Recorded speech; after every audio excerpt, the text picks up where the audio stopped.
Praise the Lord. I am Amruta Joseph Sikwer. I am so happy to be with you. And today we are going to meditate. Isaiah 43, verse 19. यशाया ह्याचा 43वा अध्याय 19वा वचन आज आपण पाहणार आहोत. पहा, मी एक नवीन गोष्ट करणार आहे. आत्ताच ती उद्भवत आहे. तुम्ही ती पाहणार नाही का? मी अरण्यात सडक करेन, मरुभूमीत नद्या वाहवेन. हालेलुया. रिअली हाऊ प्रिशियस वर्स इट इज. खरंच खूप सुंदर असं प्रॉमिस देवाने आज आपल्याला ह्या नवीन वर्षात दिलं आहे. म्हणून खूप विश्वासाने आजचं देवाचं हे वचन तुम्ही रिसीव्ह करा आणि विश्वास ठेवा की एक नवीन गोष्ट देव ह्या नवीन वर्षामध्ये तुमच्यासाठी करेल. त्याच्या वचनाप्रमाणे तुमच्यासाठी करेल. काही वचनं बायबल वर्सेस आज आपण बघूया. देवाने ही प्रॉमिस आज तुम्हाला दिली आहे आणि देवाचं हे वचन तुमच्या लाईफमध्ये वर्क करणार नाही तर करणारच आहे. पण त्यासाठी या वचनाला तुम्हाला तुमच्या मुखाने कन्फेस करावं लागेल, सतत बोलावं लागेल. तेव्हा देवाचं हे वचन तुमच्या लाईफमध्ये ऍक्टिव्हेट होणार आहे, जिवंत होणार आहे आणि कार्य करणार आहे. आपल्याला सर्वांना इनो माहिती आहे. आपण सर्वजण ते कधी कधी यूज करतो. आपण पाहतो की जोपर्यंत त्या इनोच्या पावडरमध्ये आपण पाणी ऍड करत नाही तोपर्यंत ते इनो ऍक्टिव्हेट होत नाही, वर येत नाही. एक्झॅक्टली त्याचप्रमाणे तसंच देवाचं वचन आहे. जोपर्यंत ते वचन आपण बोलत नाही, जोपर्यंत ते वचन आपल्या मुखाने आपण कन्फेस करत नाही, जोपर्यंत ते वचन आपण विश्वासाने रिसीव्ह करत नाही, तोपर्यंत देवाचं वचन आपल्या लाईफमध्ये काम करत नाही, वर्क करत नाही. ज्यावेळेस आपण इनोमध्ये पाणी ऍड करतो तेव्हाच ते ऍक्टिव्हेट होतं. त्याचप्रमाणे ज्यावेळेस आपण मुखाने आपल्या वचन कन्फेस करतो, कबूल करतो, सतत आपण ते वचन मुखाने बोलत राहतो, तेव्हाच देवाचं वचन आपल्या लाईफमध्ये ऍक्टिव्ह होतं. तेव्हाच देवाचं वचन आपल्या लाईफमध्ये कार्य करतं. म्हणून देवाचं वचन मुखाने बोलणं, कन्फेस करणं खूप गरजेचं आहे. तोपर्यंत ते वचन तुमच्या लाईफमध्ये काम करणार नाही, वर्क करणार नाही. पुढे काही वचनं आपण पाहूया आणि विश्वास ठेवा की देवाचं हे वचन तुमच्या लाईफमध्ये कार्य करणार आहे.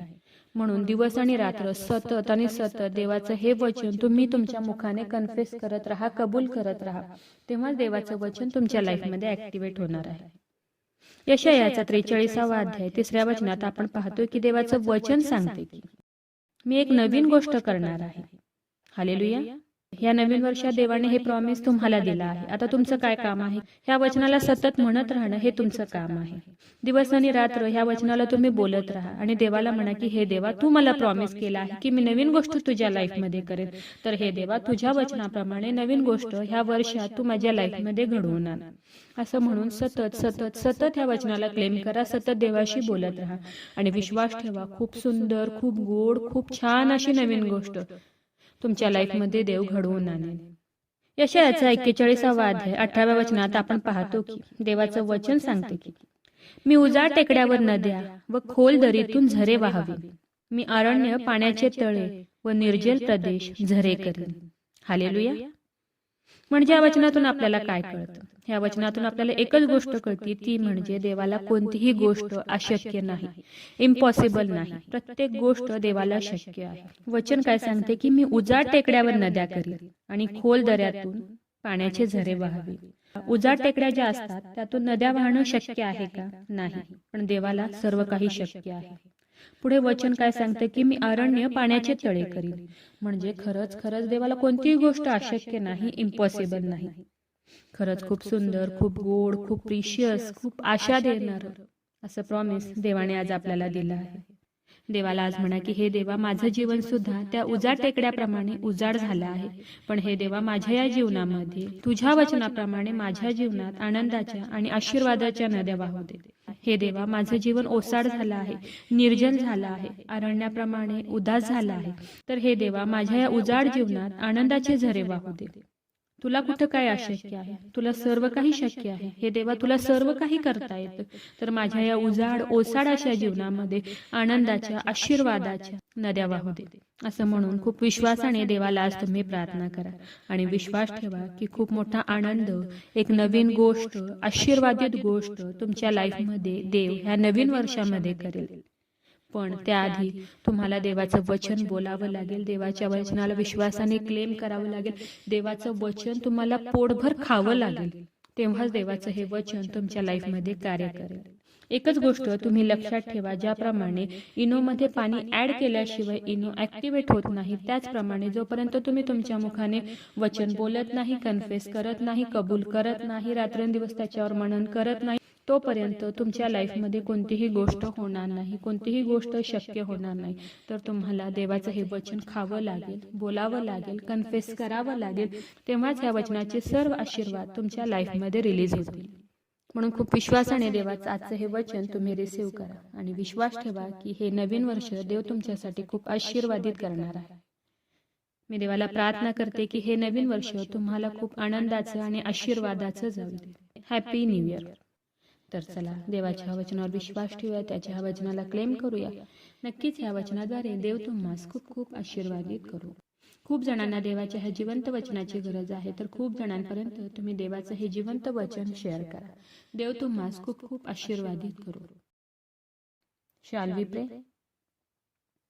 हालेलुया. स्तुतीस पात्र, स्तुतीस योग्य देवा, धन्यवाद देते. हात उंच करून तुझी स्तुती, तुझं गौरव करते ईश्वराजे. तुझ्या नावाला मान, महिमा, गौरव आता आणि सदा सर्व काळ असू दे ईश्वराजे. सुंदर अशा दिवसासाठी मी मनापासून तुझे आभार मानते ईश्वराजे. सुंदर असं गोड प्रॉमिस प्रभू ईश्वपा तू आज आम्हाला दिले उपकार मानते ईश्वराजे. हो देवा, तुझं वचन सांगते की मी तुझ्यासाठी नवीन गोष्ट करणार आहे. हो ईश्वराजा, खरंच खूप सुंदर असं प्रॉमिस देव बाप्पा तू आज आम्हाला दिले उपकार मानते ईश्वराजे. ह्या प्रार्थनेमध्ये प्रभू ईश्वपा जेवढे जण तुला हाक मारत आहेत, प्रभू ईश्वपा तुझ्या वचनावर विश्वास ठेवलाय, प्रभू ईश्वपा त्या प्रत्येकासाठी विनंती करत आहे. हो ईश्वराजे, ह्या वचनाप्रमाणे, तुझ्या या जिवंत वचनाप्रमाणे एक नवीन गोष्ट, एक नवीन थिंग्स देव बाप्पा तू त्यांच्या लाईफमध्ये आज घडवून आण प्रभू ईश्वपा. आणि ह्या वचनाद्वारे ईश्वराजा खरंच देव बाप्पा तू त्यांना आशीर्वादित कर प्रभू ईश्वपा. माझा विश्वास आहे ईश्वराजा की तू माझी प्रार्थना ऐकलेली. आग्रहाची विनंती करत आहे प्रभू ईश्वपा, जेवढ्या प्रेयर रिक्वेस्ट आले तुझ्या हातात देते. प्रत्येकाची प्रत्येक गरज नासरेत कर येशू, तुझ्या नावात तू पूर्ण कर. आग्रहाची विनंती करत आहे प्रभू ईश्वपा, जेवढे लोक आजारी आहेत, त्रासात आहेत, संकटात आहेत, हॉस्पिटलमध्ये आहेत, व्हेंटिलेटरवर आहेत, प्रभू ईश्वपा हो ईश्वराजा त्या प्रत्येकासाठी विनंती करत आहे. तुझं स्वर्गीय सामर्थ्य तू त्यांच्याकडे पाठवून दे ईश्वराजा, आणि तू त्यांना स्पर्श कर आणि बरं कर प्रभू ईश्वपा. आग्रहाची विनंती करत आहे प्रभू ईश्वपा, जेवढ्याने तुझं आजचं वचन ऐकलंय, तुझ्या वचनावर विश्वास ठेवलाय, तुझ्या वचनाला क्लेम करत आहे, ह्या प्रार्थनेत देव बाप्पा तुझ्या चरणाजवळ आले, तुझ्या वचनाला क्लेम करत आहे देव बाप्पा, तुला हाक मारत आहेत ईश्वराजा. त्या प्रत्येकासाठी आग्रहाची विनंती करत आहे. त्यांच्या शरीरामध्ये जो काही रोग आहे, जो काही व्याधी आहे, त्या सर्व रोगांना मी नासरेत कर येशू ख्रिस्ताच्या नावात आज्ञा करत आहे, कमांड करत आहे. शरीरातील सर्व रोग, आजार, दुखणं, व्याधी प्रभू येशूच्या नावात आज निघून जाऊ दे. मी नासरेत कर येशूच्या नावात तुला आज आज्ञा करत आहे, कमांड करत आहे. शरीरातील सर्व रोग व्याधी निघून जाऊ दे. हो ईश्वराजा, या नवीन वर्षात देव बाप्पा तू त्यांना आरोग्य दे देवा, आणि हो ईश्वराजा तू त्यांना स्पर्श कर आणि बरं कर ईश्वराजा. माझा विश्वास आहे ईश्वराजा की तू माझी प्रार्थना ऐकलेली. आय प्रे in the name of Jesus. Amen.